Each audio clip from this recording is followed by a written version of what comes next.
Hi, this is our roundtable. I'm Caitlin, and this is Jackson, and we're going to be talking about fake news. I'm Jackson. Yeah. So we were just going to start off talking about what fake news is. So fake news is just basically either biased or false information that is quoted or sourced incorrectly. And so we were just going to go into the just like the smaller definitions of what we found of what fake news is. So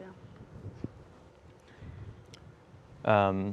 Some fake news is biased news, like when news sources will have a bias towards a partisan party and will only cover certain aspects of news to cater towards an agenda. This could be seen like during the BLM protests when Fox News would only cover the riots and CNN would only cover protests. That's an example of biased news, which I think would be fake news.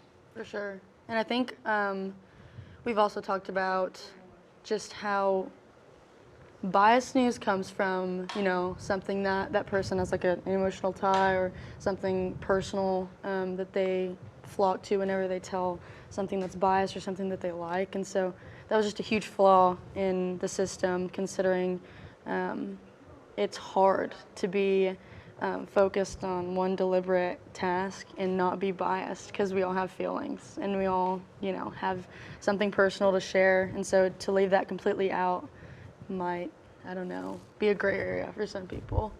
Mm-hmm. What were some of the things that you wrote down for your research?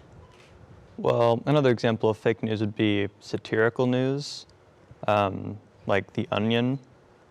It's technically fake news, but it serves the purpose of making fun of like actual events going on. But it can be interpreted as misinformation.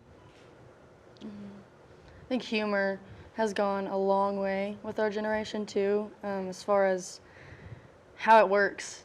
Social media and memes and the use of just like you said, satirical data and the way that we view things has changed because our generation loves laughing and we love feeling good. And so the fact that that could be included in the way that we view news is just changing the game completely, because we don't ever want to look at news and have a negative response to it. We always kind of want to be left with like motivation or a passionate look at what the future holds. Mm-hmm. So yeah. Anything else? Anything else you want to add? Not really. Okay. I'm Caitlin. I'm Jackson. And that was our roundtable. Thanks for watching.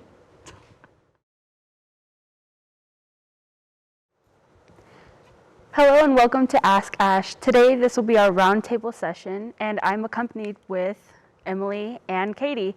Today we're going to be talking about how COVID affected and affects children and young adults. I'm Katie, and I'm going to be talking about quarantine's effect on social and educational development in children. So, talking about quarantine virtual school, when everyone first went into quarantine, the school created a policy which kept everyone's grade from dropping. And so if children were struggling in their class, it didn't show in their grade, which made it hard for parents to see and be like, oh, they need help, and also for students to know they were making a mistake, as well as the fact that there was no in-person school, and so if you had a question, you had to email your teacher. But see, the thing is, kindergartners who are just learning how to write, how are they expected to email their teacher when they don't know how to type? And no face-to-face connection with their peers and each other in developmental ages it's going to have a lifelong impact on their social skills, and it's going to be hard for them to learn and adapt to society in their later years without experience. Hi, I am Emily, and I'm going to be focusing on how the COVID-19 masks and vaccines have caused division and tension in America. I will also be talking about how COVID-19 has stripped away childhood. So the COVID-19 vax and masks, they have caused a lot of division and tension in America because there's the question of, do you get the vaccine or do you not get the vaccine? Should you wear your mask or should you not? And it honestly has caused a lot of people to be hated on because of their personal opinion and their personal choice. And people have started to demonize people that don't get the vaccine and don't wear their masks. And COVID-19 has stripped children away, like, from having a normal childhood. For example, parks, carnivals, water parks, all of that fun stuff that we got to do when we were kids, the new generation has not because of COVID. They have had to stay inside for almost 2 years. They haven't been able to have a normal childhood. Child normalities were taken away because of COVID-19. So, and I'm your host, Ash. So today I'll be talking about the politics and the job loss part of COVID-19. COVID was an illness. How could it have been just a talk about politics? The adults, just everyone made it about how the liberals, how the conservative people weren't taking the regulations or COVID guidelines to the T, and how because of conservatives, more and more COVID cases started to rise. Honestly, it's just an illness. There shouldn't really be a label on it. It's a pandemic. That's what it is. It's not a fight between politics, between liberals, between conservatives, between anyone. It shouldn't be, especially since it has affected not only their lives, but the lives of their children, as Emily and Katie have both stated. And there really, like I said before, there really shouldn't be any politics involved. It's something that the whole world went through, not just America. So it can't really just be, oh, it's the liberals' fault, oh, it's the conservatives' fault. No, it just happened, and it affected the whole world, not just America. And the job loss, once again, not just America, everyone experienced job loss. And the people who did, they went months without a job, with worrying on how they're going to pay their bills, how they're going to pay for food. And not only that, but imagine the impact it had on the children, watching their parents just worry about it, worry if they're going to lose their job next, or worry about how they're going to have enough money to pay for the bills, pay for food, to just do everything. The parents and children's mental health just swooped down along with this COVID fiasco. Jump in. I agree with that a lot, just with the fact that, children, younger children, should not have to worry about how their parents are going to pay the bills. And that's honestly a big struggle for them. I agree with you, and I think it also probably puts a lot of pressure on teens. They feel like they have to jump in and get a job to help support their family, and that's not how it should go. The parents should support the children, but in this time it's difficult for two people to be providing for one family in a time where jobs are just thrown out of the ordinary. Yeah, and I also agree with the statement that you said about politics, how COVID-19 should not be a political thing. The conservatives and the liberals have nothing to do with the fact that COVID started. There have been mistakes on both sides with how they have handled COVID, but we have never had a situation like this in our time So we obviously do not know how to handle it and how we should handle it. So we are bound to make mistakes. Both parties, both sides are bound to make mistakes. And not to mention that the last pandemic we had was the Spanish flu, which was over 100 years ago. And even then, it didn't just affect one place. It affected a few other places as well, but the majority being one country, one specific country, right? And this time, this pandemic has not only mutated, but it's gone from one country to the next, and now the whole world has been affected.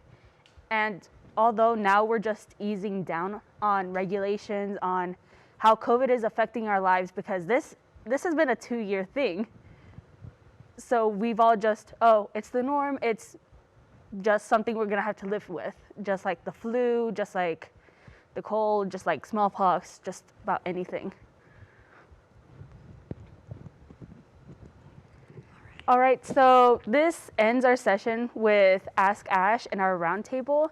I would like to personally thank Katie and Emily for joining me today and helping me talk about these topics. Thank you for having us. Thank you. Hi, welcome to our roundtable talk. My name is Nolvin. I'm here with Olivia, and we are going to be talking about music in general, like school musical programs like band and orchestra.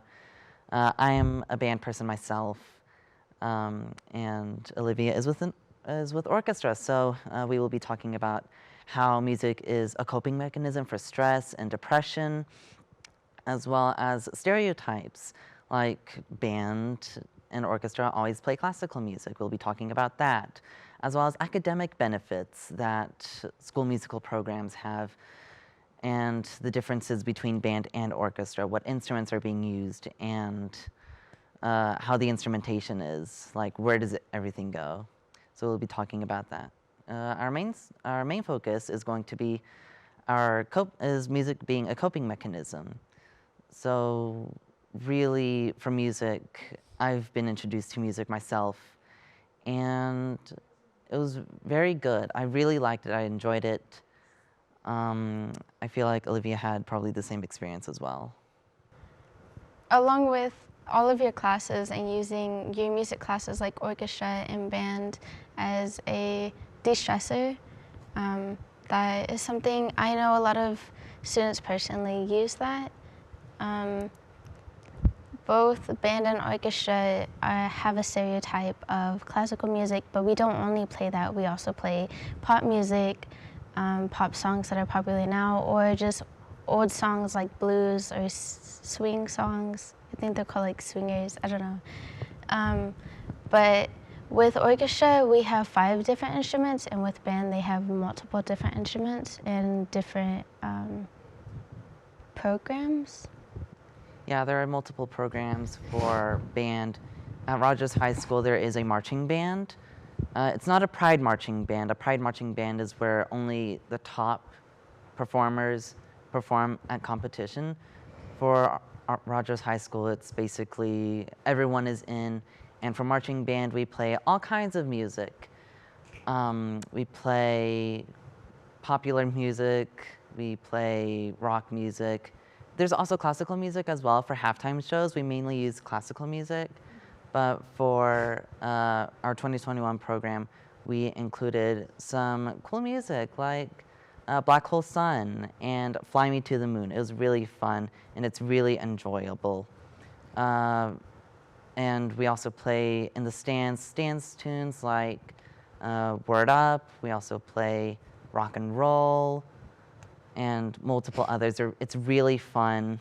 And for concert band, it is a little bit different. We do play more classical music for concert band, but there's also themes that we can play as well.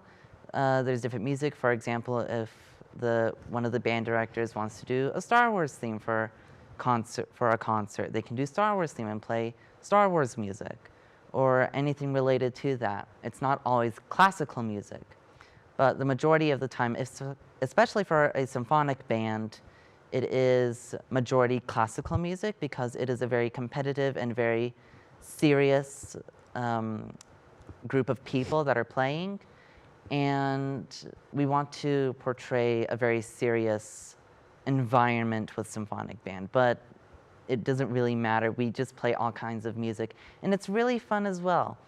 There are also multiple instruments in band. It's quite a lot. It's a lot. But generally, there's a clarinet, a flute, saxophones, French horns, trumpets, trombones, euphoniums, tubas, and then you have the drum set for percussion and all that stuff. There's a lot of it. For orchestra, it's a bit more simple than that. Some benefits with band and orchestra are memory, especially with band having to memorize and move. In certain coordinations, with orchestra, you just sit down and play. There are certain private programs that have moving and memorizing music, but they're kind of hard to find. You have strength and eye coordination, and you have a stronger, I don't know how to describe it. Never mind. Yeah, that is going to conclude our little round talk table. I'm Melvin Carranza, this is Olivia, and we hope you enjoyed our little talk about music.